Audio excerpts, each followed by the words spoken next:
Palakkad ഗൂഗിളാണ്. Google, Palakkad ആഘോഷ തിമിർപ്പിലായിരിക്കും U D F camp. B J P ക്യാമ്പിൽ നിരാശ, എൽ ഡി എഫ് ക്യാമ്പിൽ ഒരു ചെറിയ അനക്കം കിട്ടിയതിന്റെ ഒരു സന്തോഷം ഉണ്ടോന്ന് അറിയില്ല, അതോ നിരാശയാണോ? എങ്ങനെയാണ് ഇന്നത്തെ ആഘോഷ പരിപാടികൾ? പാലക്കാട് സരിന്റെ വരവോടുകൂടി ഒരു അടിത്തറ, ഒരു ബേസ് ഉണ്ടാക്കാൻ അതാണ് പറഞ്ഞത്. വരുന്ന നാളുകളിൽ സരിൻ ഏറ്റവും പ്രധാനപ്പെട്ട മുഖമായിരിക്കുമെന്ന് പാർട്ടി നേതൃത്വം തന്നെ പറയുന്നു. ഗൂഗിൾ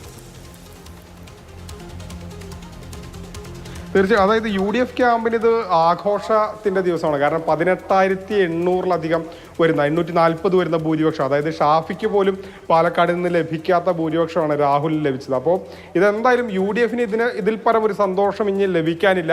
എല്ലാ പ്രവചനങ്ങളെയും ഭൂരിപക്ഷം കൂട്ടിയിരിക്കുന്നു. 12,000 15,000 ഒക്കെ ആയിരുന്നു യു ഡി എഫ് ക്യാമ്പിൽ തന്നെ പ്രവചിച്ചിരുന്നത്. പക്ഷേ അതും കടന്ന് 18,000-ലധികം വോട്ടിന്റെ ലീഡ് നേടുന്നു.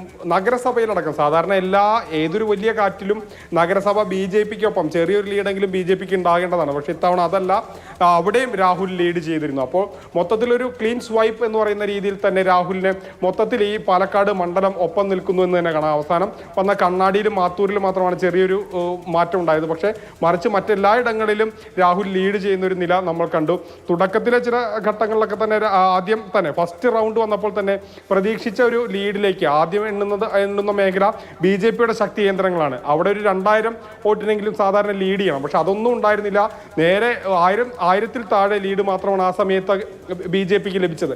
അപ്പോൾ തന്നെ ഏകദേശം ആദ്യ റൗണ്ടിൽ തന്നെ നമുക്ക് ഏകദേശം ഒരു ചിത്രം ഒരുപക്ഷെ ഇങ്ങനെ വരാനുള്ള ഒരു സാധ്യത മുന്നിൽ കണ്ടിരുന്നു. അതായത് ഈ പറയുന്ന ഒരു വലിയ വിവാദങ്ങളുടെ ഒരു പെരുമഴയായിരുന്നല്ലോ പാലക്കാട് പറയുന്ന ഈ ഉപതെരഞ്ഞെടുപ്പിലുണ്ടായിരുന്നു. അപ്പോൾ ഈ ഉപതെരഞ്ഞെടുപ്പിൽ ലഡു വിതരണത്തിന്റെ ദൃശ്യങ്ങളൊക്കെ നമ്മൾ കാണുന്നുണ്ട്. നേരത്തെ ഗൂഗിൾ പറഞ്ഞു തുടങ്ങിയതുപോലെ ഇത് ആഘോഷത്തിന്റെ, ആനന്ദത്തിന്റെ, ആഹ്ലാദത്തിന്റെ ദിവസമാണ് പാലക്കാട്. UDF-നെ സംബന്ധിച്ച് രാഹുൽ മങ്കൂട്ടത്തിൽ പാലക്കാട് നിന്ന് നിയമസഭയിലേക്ക് പോവുകയാണ്. അതും വലിയ ഈ മണ്ഡലത്തിന്റെ പുനർനിർണയം കഴിഞ്ഞ ചരിത്ര ഭൂരിപക്ഷത്തോടു കൂടിയാണ് രാഹുൽ പാലക്കാട് നിന്ന് തിരുവനന്തപുരത്തേക്ക് എന്തായാലും വണ്ടി കയറുന്നത്.